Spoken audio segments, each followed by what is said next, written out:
as we know it is over, Madeline. I take it the meeting with your publisher did not result in that bonus we were expecting? Oh, I was all set for it, Madeline. I mean, he took me to a great restaurant, said order anything you like, and then when the check came, he said, I'll take it because you can't afford it anymore, and I'll tell you why. He just sat there with a little glob of cheesecake stuck to the tip of his nose and told me that if my next book doesn't sell 500,000 copies, he's not going to publish me anymore. The fat. Polly, how can they just do that to you? You are Crystal Love. You are one of their leading authors. I was. Until this Tiffany Knight came on the scene. I mean, she's taken over the romance market. You're kidding. That ridiculous woman with the feathers, the hair, the makeup. She looks like an explosion at the Rose Parade. I know, but she goes on all the talk shows. She's in all the gossip columns. That sells books. I can't do that. I mean, if my readers ever found out that Crystal Love was a man, they'd never buy another one of my books.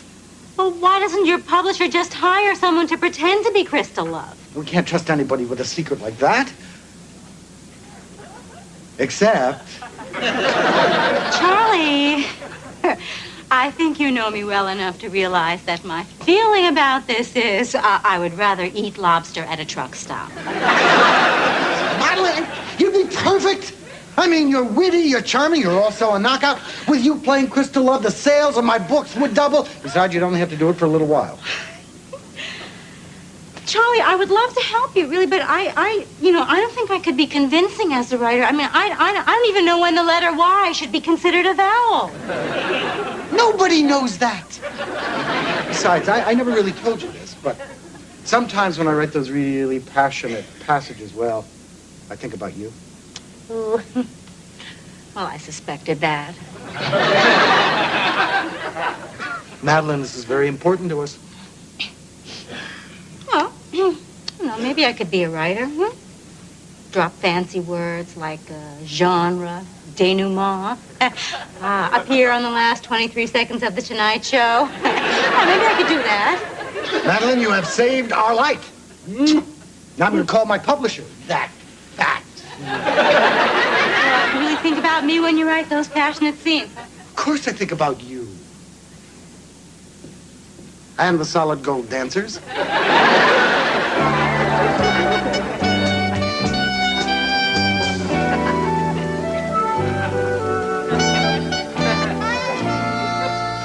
Excuse me.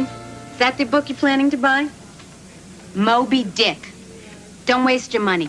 It's a lot like Jaws 2, except the fish doesn't need the helicopter. Now, if you want a really great book, Crystal Love's Embers of Ecstasy. Finally, the definitive work on both embers and ecstasy. You're gonna love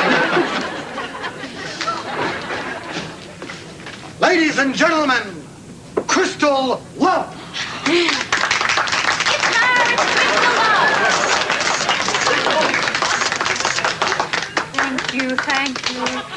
Thank you. Is everybody here in love? I hope so, because I am always in love. I love being in love because without love, I would probably watch a lot of TV. Would you like to sit down? Oh, I would love to. Thank you. Miss Love, why have you never made a public appearance? Oh, I believe a woman should maintain a certain air of mystery, don't you? Besides, I have been kept quite busy with my private appearances. Miss Love, are you married? I could never be tied to any one man because I like the wind, you see, and I must be free to blow the hats off of all men.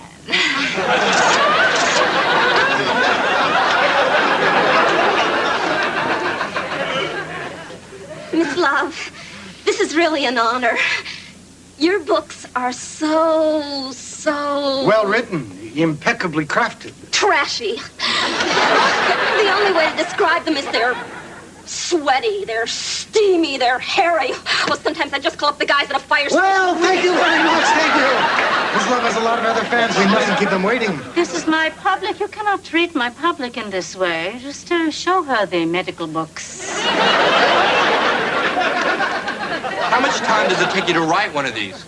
Oh, let me see. This one I tossed off one spring in Zurich. Every now and then, Gustav would take a break, go climb a mountain, and I would bang out a couple of chapters. I slaved on that book for nearly 10 months, 3 weeks of which I had pink eye.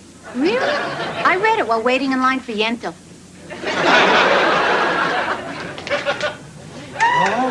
Well, it isn't crystal love at last. Tiffany Knight. Take my fox, will you, Rod? My secretary. He's my rod and my staff.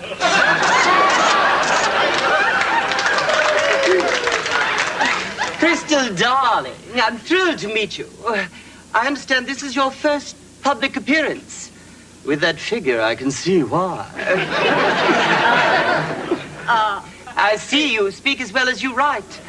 But then, I must admit, I did admire your last effort. I've never been able to put an entire book together simply by rearranging excerpts from my previous work. Wait a minute.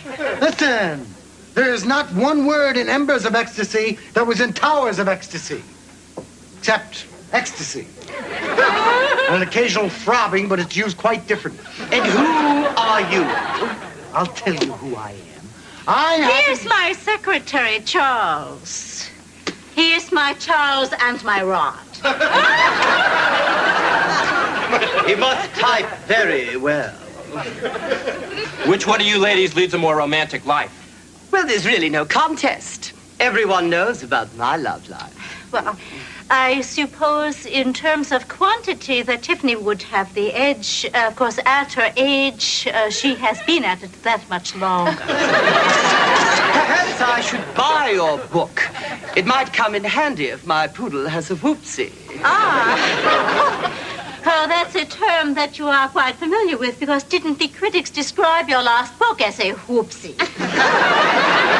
At least my books sell. Well, they aren't selling today. Mine, however, seem to be all sold out. So if you'll excuse me, my dear, I cannot keep my fans waiting any longer. This woman's going to be trouble. What are you going to do about her? I don't know, but we can't discuss it here. My bazongas are falling. The things a man has to do to make a living these days.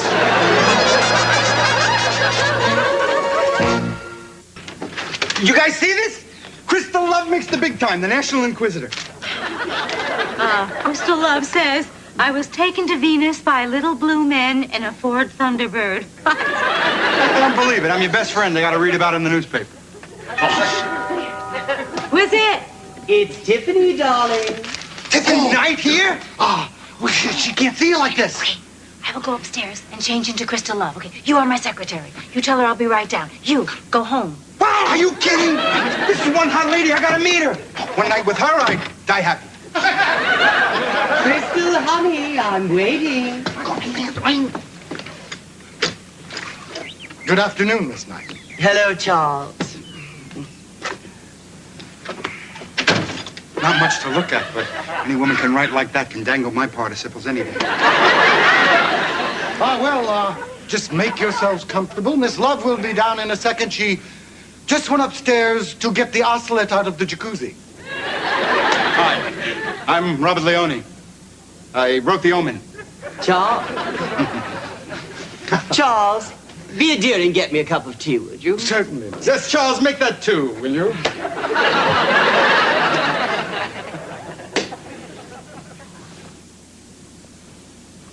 This doesn't look like a romance writer's house to me. What's this? Looks like a wedding picture or something. Oh, thank you. Tiffany, darling. Was that a wedding picture I saw? Of course not. That was Charles' graduation from secretarial school. That was prom night. Crystal, dear, I hope you understood that little brouhaha down at the bookstore was just a show for the cameras. Oh, of course. I made this myself.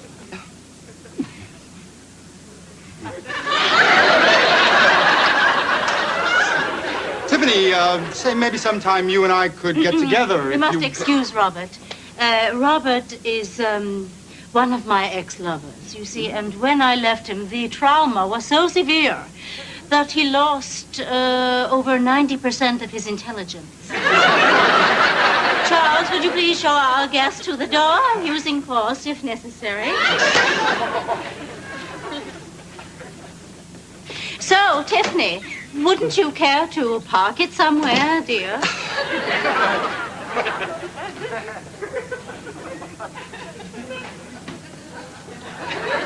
Thank you, boys. That will be all.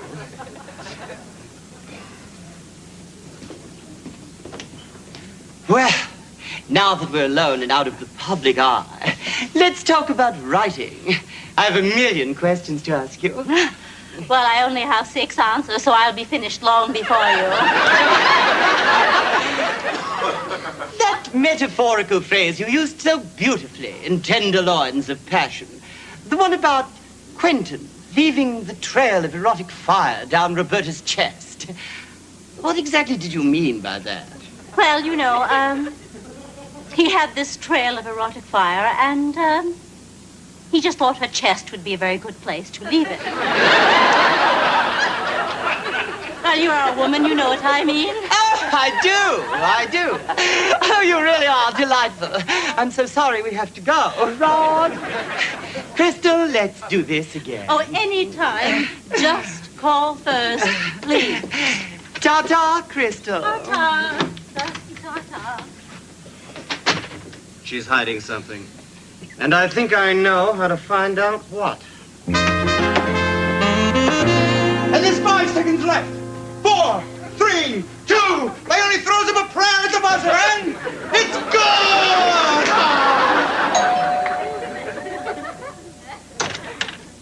Hello, Robert. Mind if I come in? Oh, no, of course not.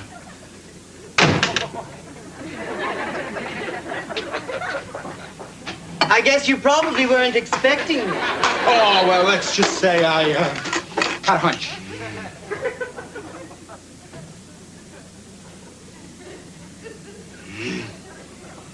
I like a man who sweats. Guess you must have loved Louis Armstrong, huh? You know, Robbie, it isn't easy being Tiffany Knight. All that writing about people getting hot and bothered can start to get me hot and bothered.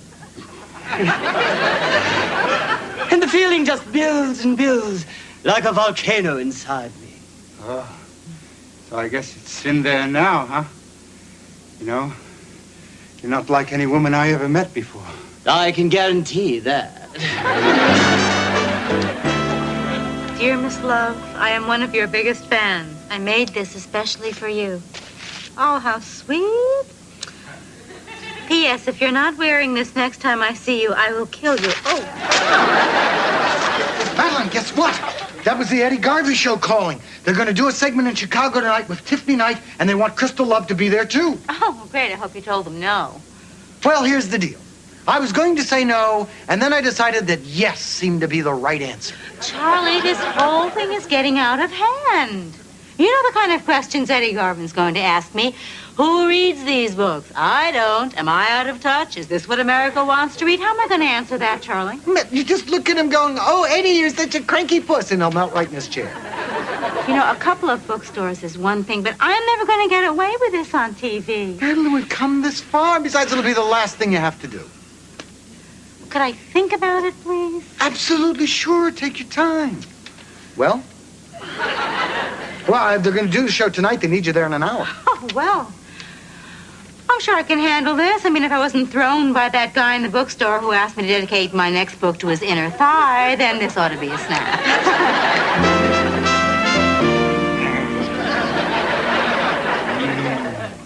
You know, Tip, up to this time, all we've been talking about is Crystal Love.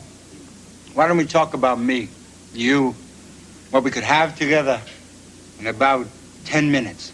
As fond as I am of you, Robbie, I don't think there could ever be anything between us after what you've had with Crystal. Oh, come on. Nothing really happened with us. Rob, I think it's time we were honest with each other. You see, I know all about Crystal's little secret. You do? Of course. You don't think she could fool anyone for long, do you? Of course. So, you know that Crystal Love is really a man. Great. Why don't... So that's it! I knew something wasn't right about her. Crystal Love's a man. You said you knew! You used me. Believe me, Robert, it's better this way. We'd both regret it. You in a matter of seconds.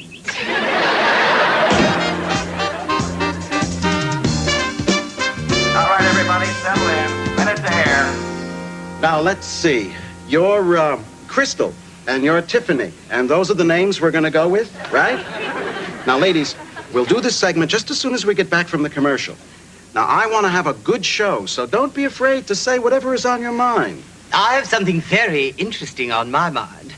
You see, I have a startling revelation to make about Crystal Love's identity that I think your viewers will find very interesting. Would you excuse me for a moment? I will be right back. Charlie, she knows about us. She's going to tell the whole world that you are really Crystal Love. Whoa. Crystal, Tiffany, whichever one you are, come on, we're starting. Just don't let her say it. Okay.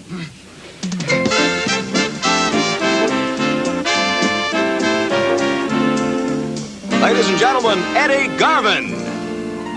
Romance novels, they're everywhere. And tonight we're going to find out all about romance novels from two people who know them from between the covers, as it were. Tiffany Knight and Crystal Love. Ladies, it's wonderful to have you here. Who reads these books? I don't. I mean, am I out of touch? I mean, is this what America really wants to read? Oh, Eddie, you're such a little cranky puss. People are hungering for romance, Edward. That's right, Edward. Look at your cameraman. He is hungry for something, for romance, for a potato, for something. I mean, you two ladies are competitors. But what do you honestly think of each other, huh, Tiffany Knight? Eddie, I have nothing but the utmost respect for Crystal. Or at least I did until I found out that she's not really... Norwegian, yes, it is true. I am not really Norwegian. That was a rumor that started while I was schnoodling a sculptor by the name of Thor van Knutenland. That's very interesting, dear. But I think all our viewers should know that this woman is... This woman is a fraud and I can prove it. Miss Love. Do you want to tell them, dear, or shall I? I will do it. Tiffany is right about me. Well, you see, before today, no one really knew what Crystal Love looked like. Charlie, I came to warn you. Tiffany, she knows. I don't know how she found out. Oh, this is just very hard. This is just, the hardest thing that I have ever had to say, really, except for the time that I had to ask Maria Mongarella, was that your child's puppy playing in our driveway? I'll get on with it. Tell the world about the lie you've been living. How you've fooled everyone into believing you're something you're not. The truth is... Oh, I said I would do it. Just sit down. Crystal Love is perpetrating an outrageous hoax on her loyal readers. Whoa. Little drafty there, eh, Tiffany? Zoom in on his head.